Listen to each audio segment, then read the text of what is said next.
Olá! O programa Assembleia Repórter Especial sobre o legado da Constituinte de São Paulo está mostrando os bastidores da construção da Carta Magna do Estado, promulgada em 1989.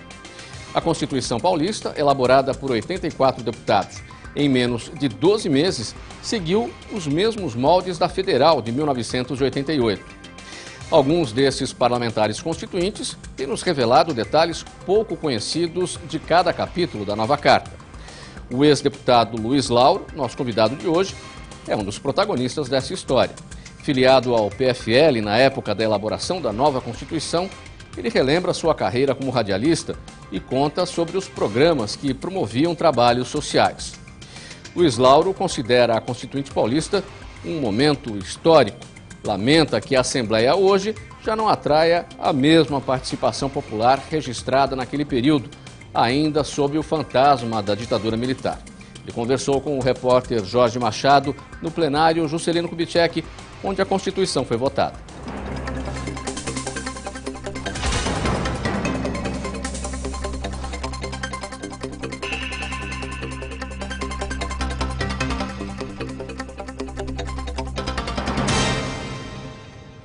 Este é o legado da Constituinte. Eu vou conversar com o deputado Luiz Lauro Ferreira. Deputado Luiz Lauro, radialista, foi vereador em Campinas, deputado estadual pelo PFL em 1987 e 1991, 91 a 95. Elegeu-se Constituinte, 51.035 votos, a maior parte na região de Campinas. Deputado, como foi trazer os anseios da população de Campinas e região para essa Casa de Leis? Muito bem-vindo a este plenário Juscelino Kubitschek, né? Aqui onde tudo aconteceu. Pela oportunidade de estar aqui, a gente constrói a vida passo a passo, né?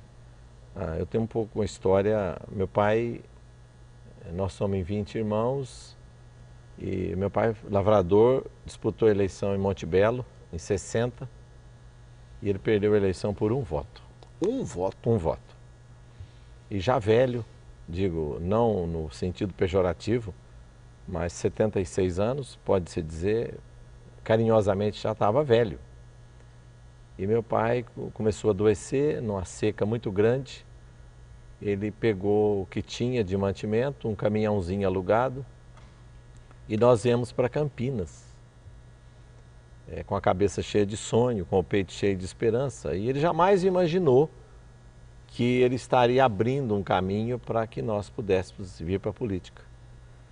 E eu cheguei em Campinas, fui ser vendedor de bala com uma perua Kombi, com o microfone na mão.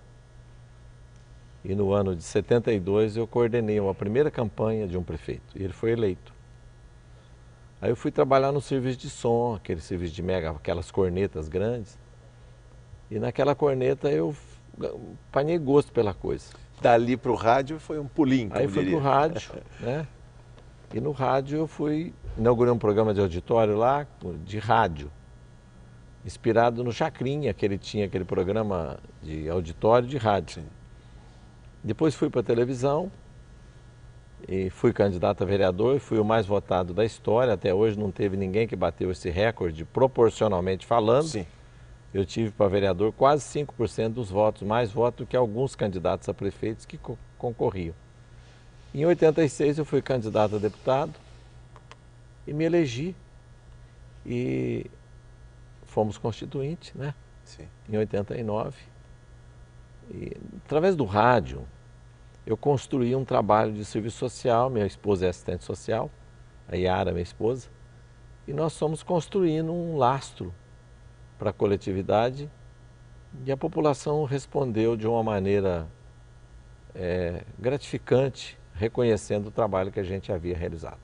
Deputado, o rádio, a televisão toca as pessoas, né? A televisão toca as pessoas, aproxima, entra de maneira singela, né, nas suas casas. A política modifica a vida das pessoas. Como foi sair ou trabalhar no rádio, na televisão e chegar à política? A televisão é imagem, o pessoal está me vendo, né? O rádio é imaginação. E através da imaginação nós fomos criando.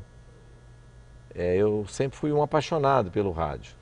Talvez seja uma característica pela minha origem de roça. Sim.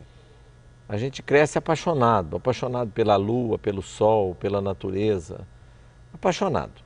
Então eu tenho um ingrediente na minha vida que eu não sou homem de fazer muitas coisas, mas tudo que eu faço com uma paixão. Paixão você vive ou morre por ela, paixão você tem paixão. E eu vim para a política com uma paixão por gente, eu gosto de gente. E o meu programa de rádio era 300 pessoas, 400 por semana. E na época eu fazia um trabalho social, independentemente da política. Porque Campinas é uma cidade... Eu cheguei em Campinas em 68, tinha 300 mil habitantes. Hoje tem 1.200.000. Houve um boom, uma explosão migratória, e eu fazia do meu programa de rádio um atendimento, tirar a identidade, sim, tirar foto. Não existiam os recursos que tem hoje. Sim, um poupa-tempo que resolve tudo no mesmo lugar, na mesma hora. Eu era um despachante, né? Um radialista que atendia o povo, né? E o que me gratifica é saber que a população poderia ter um representante. Então, sim, a mudança do microfone do programa Luiz Lauro para o microfone do parlamento, sim, a mudança que foi é que no rádio eu era apenas um colaborador. E no mandato eu tive o credenciamento da lei para que eu pudesse corresponder. Porque se nós analisarmos a democracia brasileira à luz da verdade e da justiça, nós vamos ver que a democracia brasileira é uma instituição evolucionista. Ela acompanha as variações sociais da vida do povo para normalizar os anseios de uma sociedade. E é o parlamento esse retrato do povo? Parlamento. O parlamento é um retrato. Essa casa de leis que nós pudemos aqui, tivemos embates históricos na Constituinte. Eu me lembro de uma frase do Kennedy. Ele disse que, se necessário fosse, ele daria a mão ao maior adversário político de ideais que ele tivesse, se esse gesto de apertar a mão de um adversário fosse em benefício da população. Então, a pluralidade, a diversidade de ideias nesse plenário fez elaborar uma Constituição com grandes mudanças em favor da população.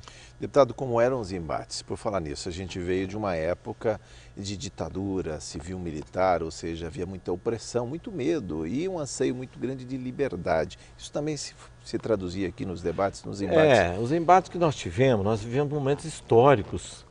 Hoje eu não tenho acompanhado, por mais esforço e por mais que tenha crescido, inclusive, o número de parlamentares, sim, que no aspecto cultural, se você fizer um raio-x dos deputados do passado, quando eu fui deputado e hoje nós temos, até em função da facilidade do acesso às universidades, sim, o nível de deputados com curso superior hoje é bem maior, não é? Mas mesmo trazendo um pouco mais de cultura, que é muito fundamental em todo momento, me parece que a Assembleia não tem aquela mesma, vamos dizer assim, porque essa casa você não conseguia estacionar ao redor, mesmo com menos carro em São Paulo. Sim. Me parece que a sociedade, não sei se foi a internet, a participação, não sei o que foi, eu não saberia atribuir qual o motivo, mas naquela época os embates eles eram vivos. 2, 3 horas da manhã, nós tínhamos multidão ao redor da Assembleia. Pois é, com a população aqui nas galerias. Lotava essa casa. Como era trabalhar, então, até sob pressão. A pressão do tempo, já vista que a Constituição de 88, em Brasília, determinou um prazo para as constituições estaduais e ter a população e os grupos organizados aqui dentro. Você sabe que, talvez até em função de 45 anos de rádio, eu sempre imagino o seguinte... eu tive a oportunidade de trabalhar um período, me permita fazer uma parte, faz parte da minha história. Eu trabalhei com o Silvio Santos 25 anos. E o Silvio frequentemente todo ano viajava para os Estados Unidos. E toda vez que ele voltava, o coordenador dizia: Luiz Lauro, reforça o auditório que o Silvio está com saudade do povo. Porque o povo é vida. Respeitando as devidas diferenças de um programa de auditório de um parlamento, sim, mas é do povo que nós recebemos as reivindicações, os anseios, a expectativa, o calor humano e, acima de tudo, a inspiração. Sim. Porque um lugar onde tem gente, tem uma movimentação profunda. Hoje você pode dar uma olhada, também falando do lado de movimento de povo, onde eu nasci. Muzambim, tinha trem, a Mujana passava lá.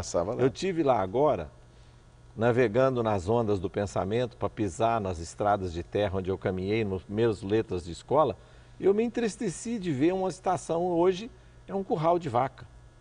Não tem vida.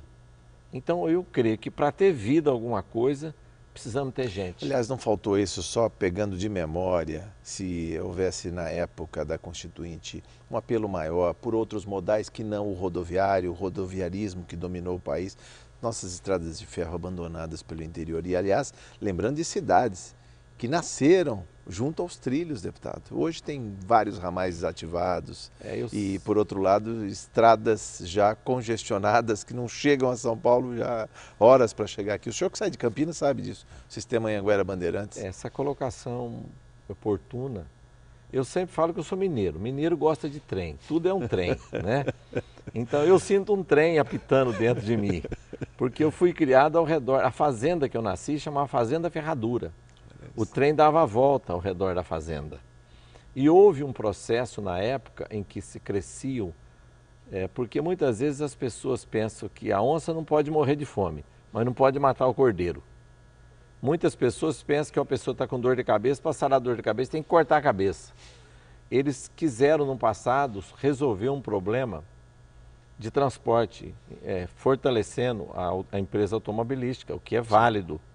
Mas eles, em função de fortalecer a empresa automobilística, eles sucatearam os outros modais. Os outros modais. Que hoje, se você olhar os países do mundo desenvolvido, não que nós sirvamos de parâmetro para o Brasil, porque o Brasil é um país que tem tudo, mas os transportes ferroviários sobre trilhos hoje, eles dominam o mundo todo. O mundo todo, aqui no Brasil ainda não. Aqui no Brasil são segmentos que são lucrativos pequenos, e outros estão aí abandonados. Nós já tivemos, mesmo num país continental, navegação de cabotagem, não temos mais, não temos mais.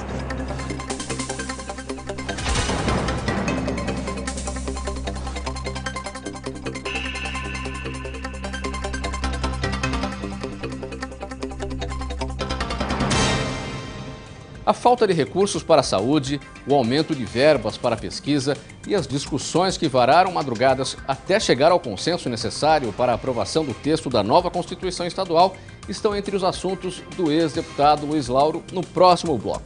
Nós vamos fazer agora um pequeno intervalo no Assembleia Repórter Especial. Voltamos já já.